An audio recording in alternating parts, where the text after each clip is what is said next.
Hey guys, we're back for a one-off. The Bandersnatch Black Mirror after show is here. Stay tuned. You're tuned in to AfterBuzz TV, the ESPN of TV talk. Now, let the buzz begin.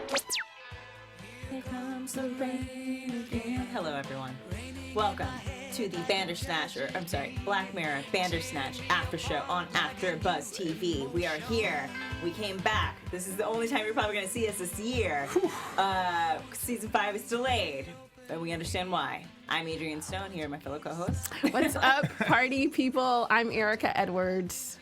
And Steve Kaufman here, but if you were to like, dislike, and then like again, I might be Mark Donica. Right? You never know. As always, please rate, subscribe, chat with us on the YouTube, the Twitter, the iTunes, the Dropbox, the Live Journal, the MySpace. Some of you don't even know what I'm talking about at this point. All right, so let's just get into it. First thoughts. Oh. Okay, now, first, I didn't Google it or anything, right, when I first watched it. So it took a while for me to realize that, because I do watch, everything on my phone. Mm-hmm. So I was like, am I supposed to be pressing something? I was like, these are just words to the character. This is just some Black Mirror thing we going. And so then finally I was like, but then I'm tired. I don't feel like pressing anything. We'll just see what happens this time. And so the first time was totally default because I was like, I don't feel like pressing. I'm tired. So, but overall, I liked it, but I did find it making me weary. But yes, I liked it. I ultimately enjoyed this in the way that Black Mirror only could. I think had they gone the way people are claiming they should have, the people who are being negative, had they gone the way of, it should just be a straightforward narrative and they should use this as a way to tell it, we'd all be complaining that they didn't make a meta on top of a meta on top of a meta reference. So this is what it should have been. Yeah. I enjoyed it for what it was, that he's already a game designer. He's already messing with the idea of choice. That I thoroughly enjoyed this, but people are judging it like it's a video game, and they should stop.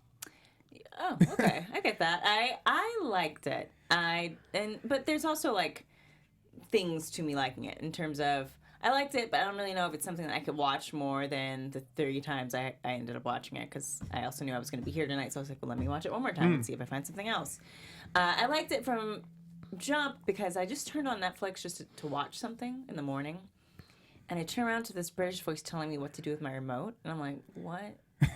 I just opened Netflix. I haven't gone to my menu or anything. And it just starts Bandersnatch. I was like, okay, we're doing this. Let's do this then. I can't finish it because I have to go to work, but let's go. And the second choice is do you want to do you want to stay here and work at home? And I'm like, he would want to work here. And when they said try again, I was like, oh my God, this is real. This is an actual choose your own adventure book. And I appreciated that. So I overall liked that component to it. But it also, I think for people who want to go back and watch it again, I feel like it would be nice if we could have shortcuts, just like you would in a choose your own adventure book. Fair. To get to the things that you haven't seen yet versus having to watch the whole thing and do the whole choice all over again. Which can be fun, but also giving me the option to just be like, can I skip this part? So... yeah, that's fair. I guess that was the third choice. The first choice I thought was the cereal because I think that's when I really was like, am I choosing here? Choice. So yeah. Well, and then the tape, and then do you want to work? And the common meme going around the day it dropped was choose your own adventure. This is going to be fun. Mm-hmm. And then it's what kind of cereal do you want? Oh man. Oh boy. What? I need more time. Can I get more time? I don't know. There was not a lot of time. There wasn't a lot of time to choose. But once you could figure it out on your remote, then I think it became kind of easy. Yeah. Yeah. And I think a lot of people watch this kind of stuff on their phone to begin with, so that it was less of a learned experience if you watch it on your phone. But then it's also still a film, so you should want to watch it on your TV. It gets really confusing. Also, I chose the sugary cereal. I chose Frosties the first time. How does it look? What did you choose? Well, the first time I chose nothing. I think I always wanted to choose Sugar Puffs. And then every so often I'll be like, oh, you know what? Let me go for Frosted Flakes. Yeah. But I don't even know. And did it make a difference? I don't know. Yeah. It makes a difference with the commercial that you see when you go to watch the tape. Because it's still the dog. Oh, okay. The immediate cutaway is the dog both times. right? The dog's outside. No. So when he goes to watch the VHS that Cullen gave him, there's a commercial that airs right before it starts. And if you chose Frosties, it's Frosties commercial. If you chose Sugar Puffs commercial. But like the immediate cutaway to the dogs having sex in the yard. Oh, what? I didn't even see that. Yeah, like once you choose your cereal, they give you the cereal, and then they cut away to the dogs having sex in the yard, and then the dad screams at them. Oh, the dog's going through the flowers. I thought he was digging. Yeah, I was like, oh my god, I missed a choice. Oh my gosh, is there a third cereal? This is what happens when you choose like grape nuts or something. Yeah. I watched on my phone, and I'm sorry. That's so funny. So that's what I want to ask. that What totally was the freaked me out. experience of watching it on your phone? Like, how do you decide things? Is it a little thing that pops up and shows you what to do? Yeah. Like on mine, yeah, because it's full screen, so it's yes or no or whatever. Oh, you just tap the phone. Yeah. Oh, okay. So it's two whole options that you can tap with your thumb. Oh, okay. Yeah. So it feels. I don't know. I think there's probably a decent amount of people who viewed this thing well, like I do, that watched it on their phone or a tablet versus a TV. Oh, interesting. That's probably part of it. Yeah, I guess, I mean, I didn't think of it as being quite adaptable to that, because I know when I watched it, I was like, this is much easier having my remote. Yeah, it might be. Yeah, it might be more fun watching it. You know, maybe if I watched it on my TV, I'd feel differently. So yeah, I think that's cool.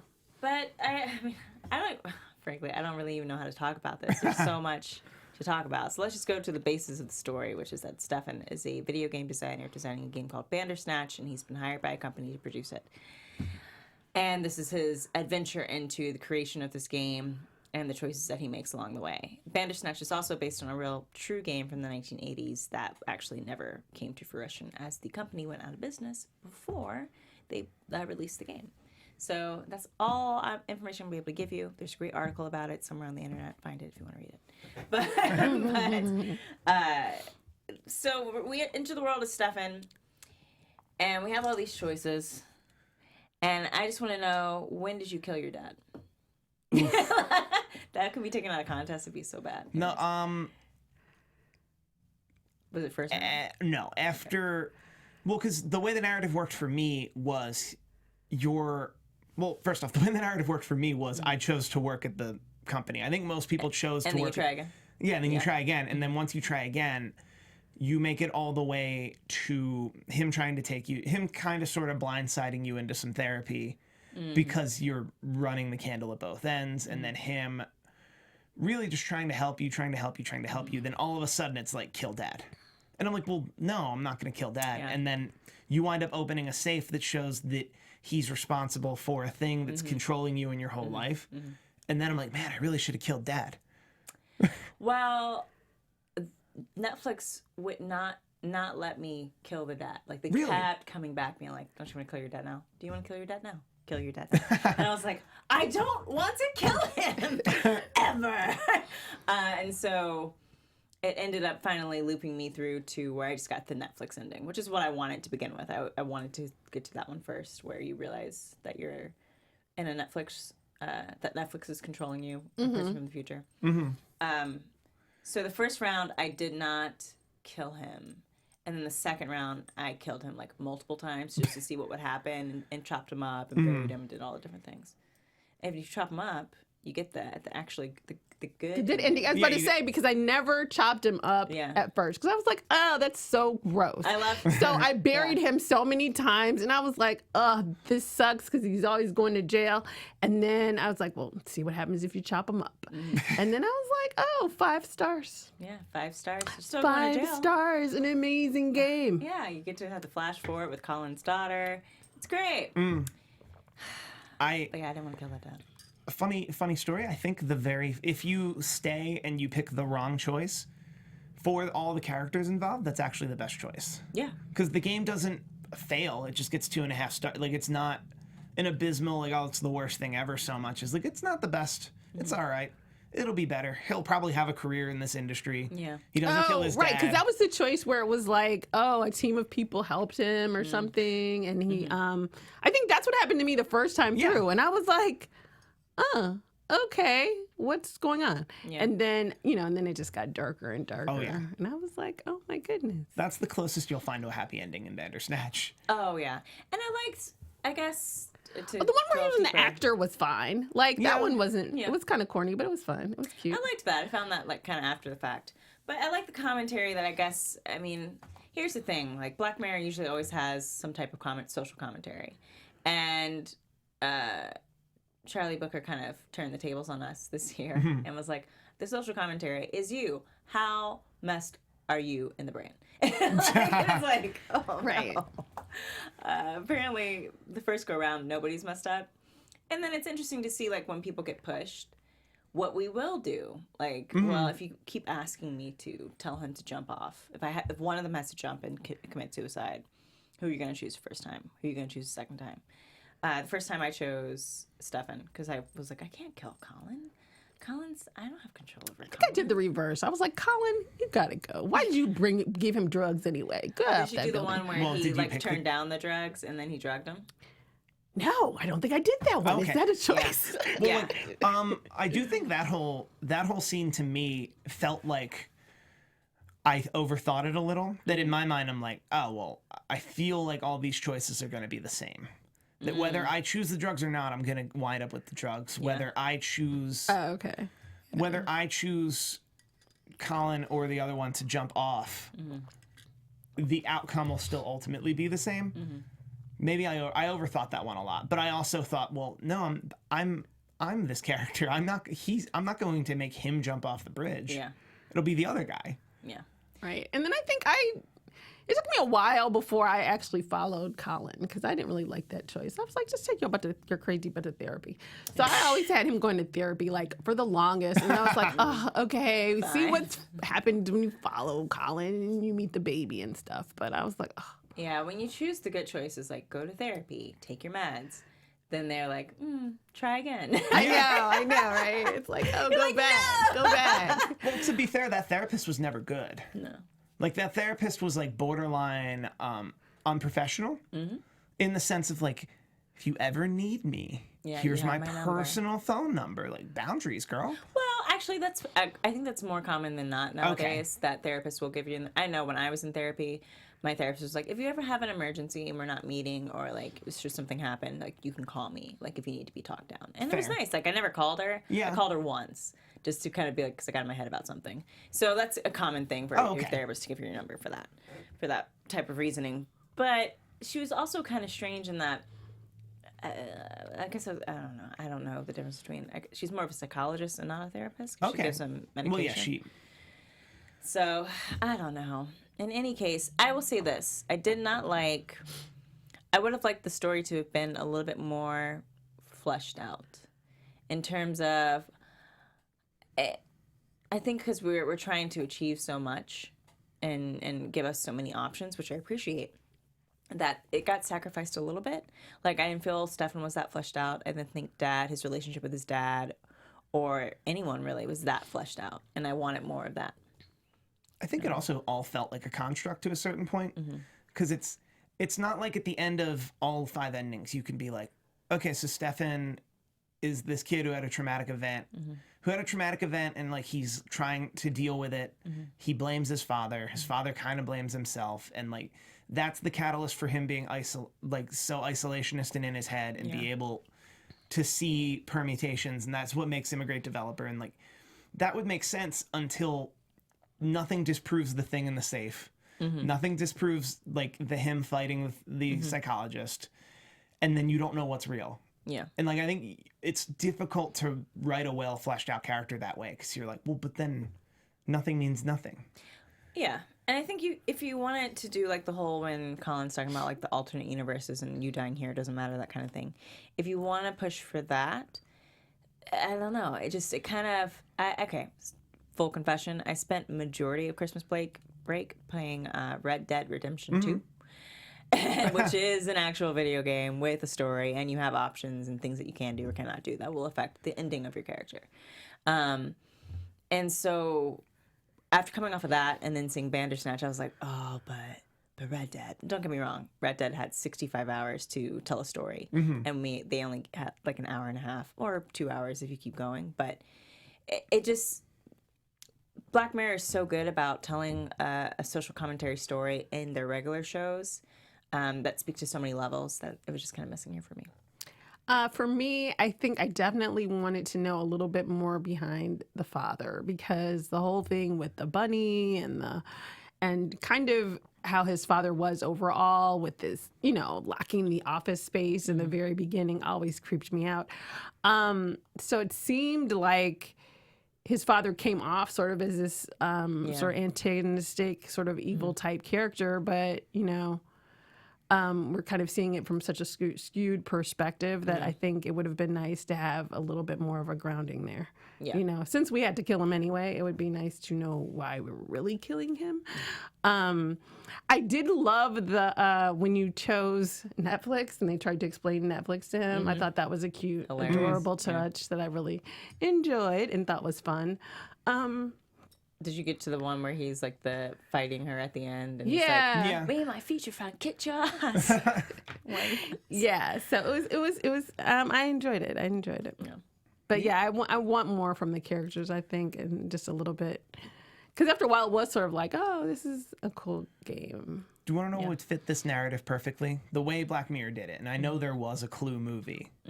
But you could do a 2-3 hour version of Clue where they're all in the house and that they ultimately go through every scenario and there are choices beforehand. I'm describing something that would cost like $100 million.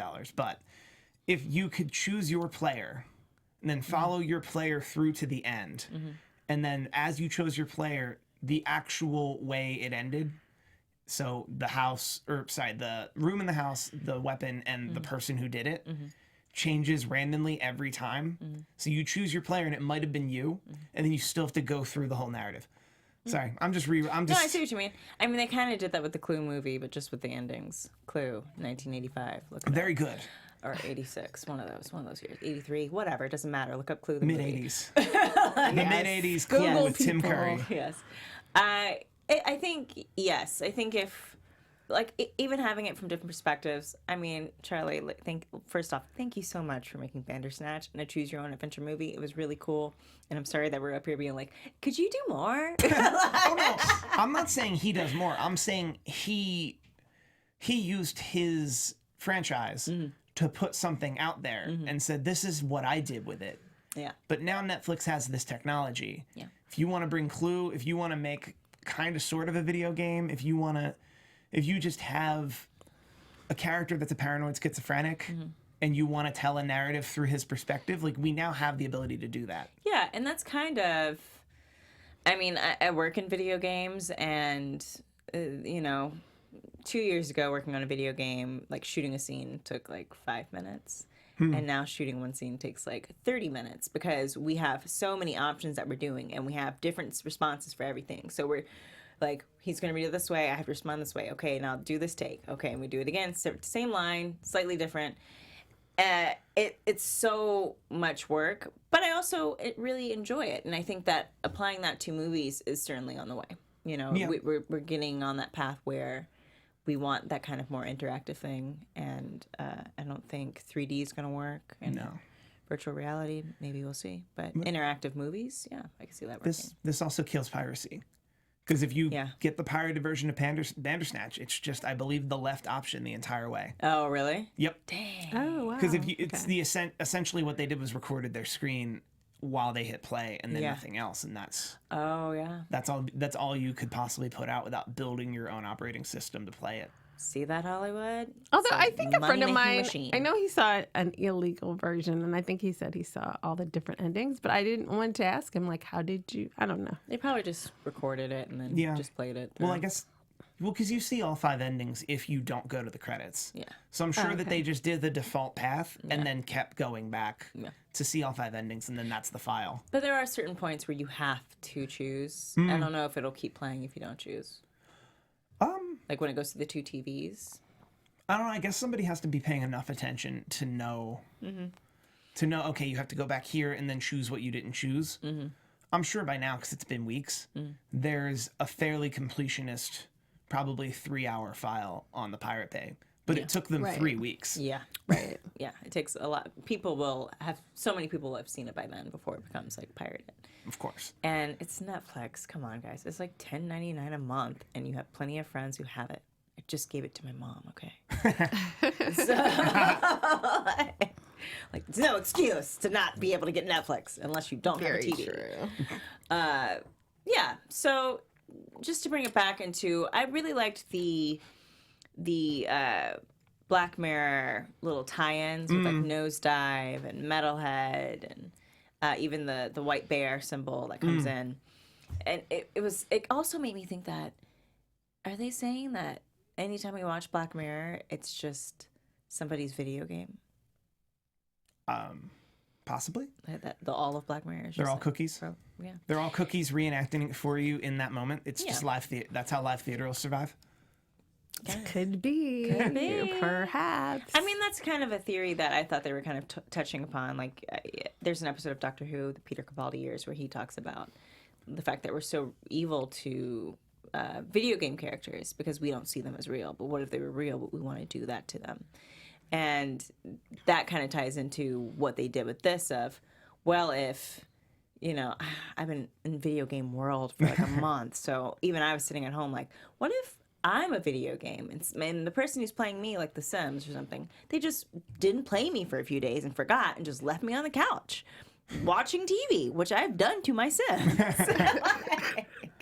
for hours being like, oh, what's this on TV? Oh, shit. Oh, do they need to? Oh, they're fine. I had that cheat code where they don't have to pee. Like so, you know, it kind of makes you think like, oh well, in terms of bigger scheme of things, like if that's how we were, if we were just video games instead of video games instead of video games, like how messed up would it be that we're like, we do. I did say I appreciate that most people did try to go the right way the first time, and that the game was like, you must do the bad things.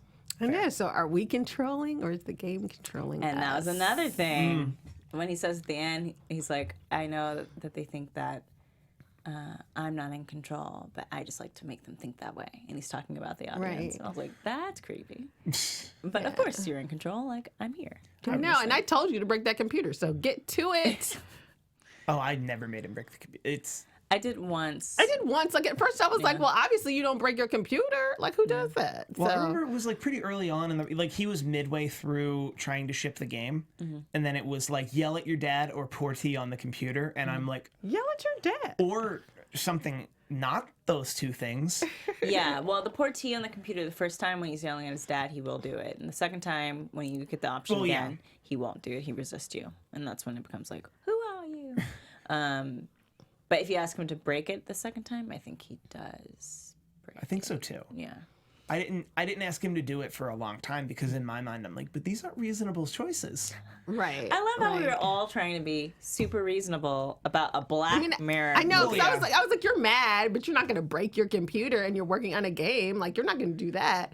And then, but then once you kind of get into it and you're like already chopped up the body and stuff. Yeah. Then I had Pearl break her computer because I was like, yeah, girl, break Yeah. it. You work for Netflix. You'll get another computer. Break it. Well, I had her pour the tea, and I then had pour the the white tea bear first thing comes time. up, and it's like, oh, she's playing the game. Yeah, I had her pour the tea the first time, but then I was like, no, smash it. Yeah. And that was great. That was fun. I was like, oh, Although, how really tinfoil hatty. What's to say that this isn't a version of White Bear Punishment? I had that thought as well. That you because get. they kept showing the white bear, and I was like, is he being punished for killing his dad? And this has been his punishment, that he forgets and has to do all this stuff again. Well, and because the White Bear compound, they pretty much created this touristy world. This is where season 1, Black Mirror, Yes. for people who are like, what? that was very much. It was very much your punishment fit your crime. That people will do terrible, in this woman's case, people will do awful, terrible things to you, and you won't stop them because that was her crime. She didn't stop her boyfriend Yeah, he set the from little killing a girl on child. fire. right. So, I think it would be fitting if he worried so much about this game that he wound up killing his dad. Yeah, and now That he gets stuck in a game. Yeah. That other people control, True. and just he gets tormented forever. Yeah. I'm a fan of that theory. Yeah, and I like that because it still ties into the Black Mirror type of thing. I guess for me, yeah, there's no Black Mirror payoff. Like when you find out that the kid, this is also season 1, I think it's episode 2, where the two guys are running they're being controlled by the person on the phone, and then you find out that he was a pedophile. Yeah. And that payoff, because that episode, I was kind of like, I'm not really feeling this episode. But when I got to the end of that episode, I was like, oh, shit. Like, oh, okay, we are in this now. And I appreciate those kind of payoffs, even if there's something I don't like, where they kill off the people that I do like, you know? Or the ones with the serial killer woman who kept killing everybody. Oof, Crocodile. We had our fun with Crocodile. God, but yeah, I think having that kind of payoff where we discover something, and maybe they do have that.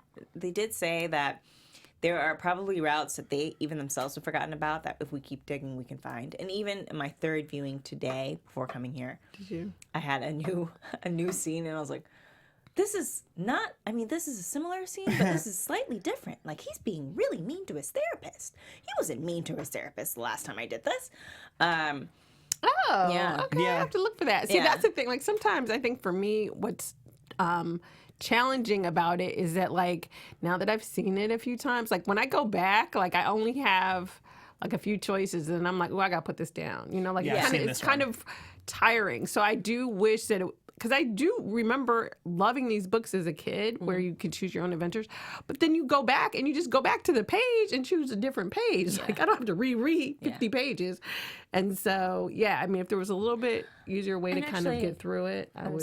Saying all that now, but I do think there is a way to go to certain parts through the title page. Really? I could be wrong, but I remember some article showing up being like, the new page for Bandersnatch looks crazy, and it had like a picture. It had just different pictures. You could click on them. Oh, wow. Okay. So there might be a way to do it. Yeah, Or so maybe eventually. once I get off my phone or whatever, because when I go through my phone, I'm like, and then, oh my gosh, it took me a while to figure out Restart Girl.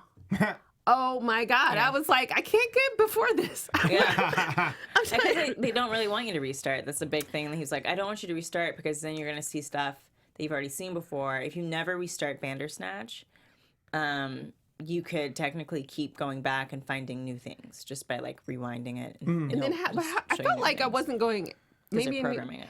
maybe I wasn't going. I think the reason I restarted was because I felt like I couldn't go back to some kind of earlier choice. Yeah. Because I think I kept wanting, because I heard the thing about the secret ending and the two family photos, and I kept going, I got to get these two family photos. I want to see what this is. And I could, like, it was just hard for me to find that choice or something. And I was just like, this is. The editor in me wants to be like, can you just show me the file? Yeah. Can you just show me the folder that has all the files? Yeah. And I'll just watch all the files. Thank you. Or something, some sort of tab where I can see all of my choices, and then I can just go back to, like, I don't know, Sugar Puffs and see what leaves me. And we're saying all this, and it might actually be there. Yeah, like but that's... the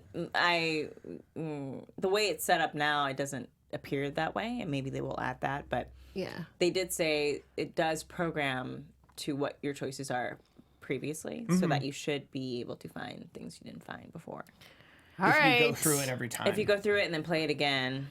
But yeah, you still have to play it again. But you can go, I guess you can skip in 10-second intervals. Does, I don't does even he know get what a that girlfriend means. in any version?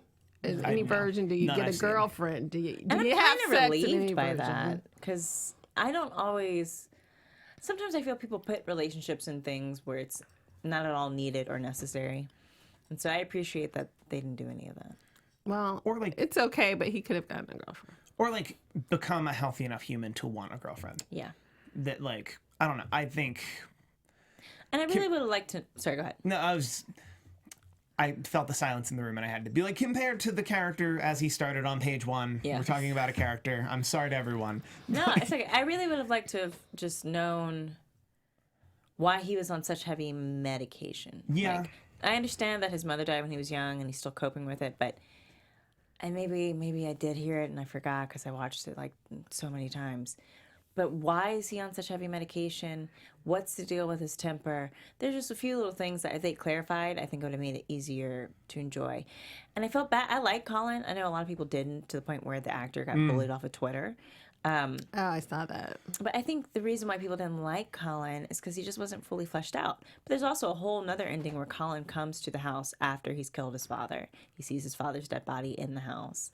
He's like, okay, so do you want to kill me or are you going to let me go? And clearly he's going to call the police. And you just kind of get to see that Cullen is a little bit more, I don't know, not just like conspiracy theorist, but a little bit more understanding, a little bit more like a family guy. and pretty chill about everything. So I don't know. I liked it. He's not fleshed out enough because I'm hoping he's involved in something else in the Black Mirror universe, because they haven't ruled that out. That I want to cling to the idea that he exists later on as someone trapped very much in a veritable Groundhog Day. Colin? Yeah, Because when he disappears? He constantly he's not lying. Like every day he wakes up in the same day, or every day he wakes up in a timeline, but when he dies he then goes to another timeline. That would be really And cool. sometimes it's similar, sometimes it isn't, and like he's just trapped and he doesn't know how or why or if, or is it the multiverse, is he actually in bed sleeping, like is it the Matrix, like all that stuff that I would be here for that. like Black just Mirror, if you want to do that. like a straight up but a straight up narrative about Colin just stuck in a narrative loop. Yeah. And we have to go through it with him. Yeah. In a way that's not this interactive narrative. But I don't know. Or this is all White Bear. This is all White Bear and he's one of the actors, or they're all cookies in White Bear and whatever. Well, we will definitely find out in 2020. Very true, very true. I didn't think Colin was fleshed out enough for me to like or dislike him. He was all right, you know. He was fine, you know, until he was gone. I really think I just like that actor because I remember I was like, I know that actor. What is he in? He was in, oh gosh, I can't even think of the movie anymore. It's some movie with Jennifer Aniston. Meet the Millers. It's a comedy where they're all bandits pretending to be a family trying to get to Mexico. And he plays the son. And he has to rap waterfalls. And I was like, I like this actor. So I'm an easy sell. Cool. Yeah. Oh, I did want to bring up. So there's an actor, and I've forgotten his name. Apologies, I meant to write it down. Who was a series regular in Sherlock. He played the Weasley forensics expert, who appeared in the credits on IMDb as being in Bandersnatch, and I have no idea where he was, which makes me think I'm missing a whole nother chunk. And you said you didn't know either. I couldn't place that face in Bandersnatch, which is shocking because Bandersnatch actually does not have that many characters. Yeah, and I don't know what season of that. I don't know. I He's mean, in I every season. watched Sherlock, but I don't really So remember in season everybody. 2 of Sherlock, where he's trying to figure out how Sherlock died, the guy who was like, no, he jumped from the building and saved her life, and they kissed. That guy. All right, I'm That gonna guy's have in to- Bandersnatch. Okay. If you out there on the YouTube, on the iTunes, on the Twitter, want to reach out and tell me where he is in Bandersnatch, I'd really appreciate it. Please. Because it was kind of driving me crazy. I was like, how could I have missed him? I don't understand where he was. Wow, that's interesting. We're missing people? Oh no. Yeah, I couldn't find someone. Could you imagine how convoluted this narrative could have been if, let's say, you kill Steven, you get 2 or 3 endings with Stefan, and you have to go back and wake up as his dad, I'd be here for that. and then go through the same course of events, but from his perspective. I love that. I love that kind of crap. Okay. I mean, I do. I love it. I love anything where you see a movie and it's a mother-daughter, and then the daughter grows up and it's played by the same person who played the mother earlier. Like, I love that kind of crap. I'm here for time travel. I'm here for, like, anytime Rick and Morty does anything where they jump into different times. Rick and Morty have the production budget to do something like this. Yes. I'm always here for all that kind of crap. They have 100 episodes. They can just count this as 10. Yeah. And then do a whole... They take their time between seasons anyway. Yeah. Just 2020, is that when we're getting another one?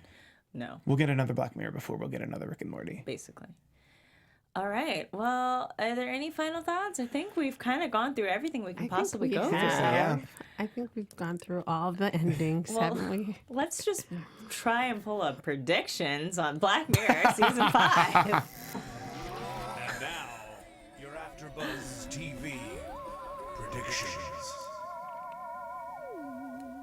I feel like I had a crazy one last time we were, because of what to expect in season 5, and they're not doing it. So they must have wrote all the episodes before they've seen this after show. That's how I feel. Yeah.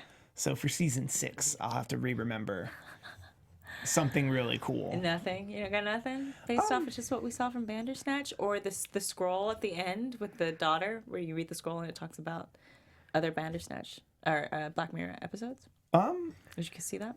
I saw that, but I'm still blanking on because they don't like to come back to any one character again. So they'll jump off from a weird theme. And I'm trying to think of weird themes because the idea of being banned from a network was before that John Hamm episode, like no one ever thought about like how it would suck to be banned from Gmail. Whereas now we're all really cognizant of something like that. So I'm trying to think of an idea like that. Yeah. That no one's thinking of yet. Okay. So yeah, I'm trying to think that would be where to start. Cool. Erica, you're like, I got nothing. I got nothing.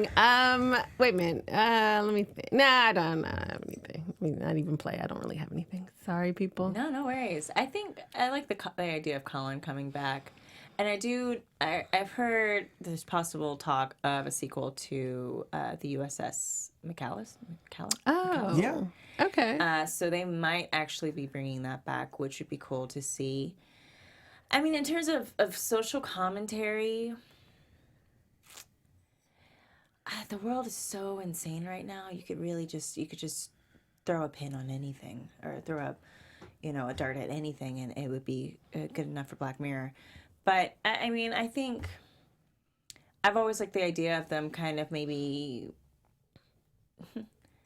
doing like a Twilight Zone-y thing of, like, we think we're in control of something that we're not. Like with the alien one where the aliens are causing the lights to go out and causing mania amongst the people. I've always, I like when they do a social commentary that's not just about British life or American life, but, like, this is something like a human experience or how we're all, pardon my French, fucking up.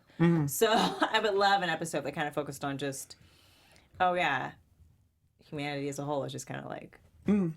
Also, like, mass hysteria would be something interesting.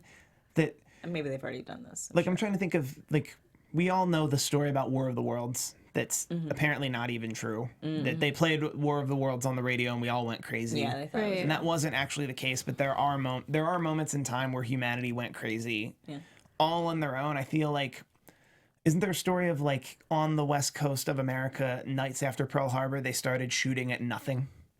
Oh, I don't know about that. Like something like that. I think would be an interesting that we all just there's mass hysteria would be the nugget of an idea I have for a Black Mirror episode. Yeah. And I wouldn't mind an episode that really dealt with immigration and a little bit deeper on race relations, because I think that not just in the U.S. but like in France, there are a lot of issues along immigration and how we treat immigrants when we all really are immigrants. So I think Black Mirror, that would be interesting to do. And that's kind of I think what I was leaning towards as well. It's just that it would be nice to have a conversation about how humans have historically treated each other and how we treat each other now, and what that means to have, like, what are borders when we are all stuck on this round thing that we cannot leave for all time. What was the military one? What was the military one last season with the eyes? Because that covered it a bit. Yeah, there's a few. Oh, right, where they thought they were all monsters. So I guess there was more propaganda. Like they covered propaganda more or less that way. Yeah. Through the lens of what if we could literally change your lens? Yeah. Right. Never mind. You know what, Black Mirror, you've already done everything we could think of. More race relations, please. Yeah. Yes. More gender politics, please. More everything, please. You're doing a great job. Thank you. Oh, yeah. I mean, it would be interesting to see what Black Mirror did with the Me Too movement. Ooh. God, I have some stories. Like, Oof. You want to, let's talk. Call me, Charlie. All right. Well, I think that wraps up Indeed. this season / episode of Black Mirror. I'm Adrienne Snow. You can follow me on Twitter and Instagram at Miss Adrienne Snow. You can also catch me on Sundays for the Outlander after show here on AfterBuzz TV. And where can they find you both? What's up, you guys? What's up, party people? You can follow me on all of my social media at Erica, ERIKA, as in Door Edwards. You can watch me here on Sunday evenings doing Real Housewives of Atlanta. And that's it.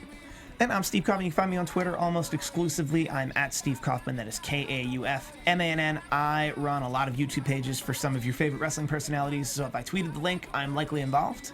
Nice. Cool. All right, guys. Well, thank you so much for tuning in, and we'll see you in 2020. Ciao for now, folks. Our founder, Keven Undergaro, Phil Svitek, and me, Maria Menounos, would like to thank you for tuning in to AfterBuzz TV. Remember, we're not just the first, we're the biggest in the world, and we're the only destination for all your favorite TV shows. Whatever you crave, we've got it. So go to AfterBuzzTV.com and check out our lineup. Buzz you later. The views expressed herein are those of the hosts only and do not necessarily reflect the views of AfterBuzz TV or its owners or principals.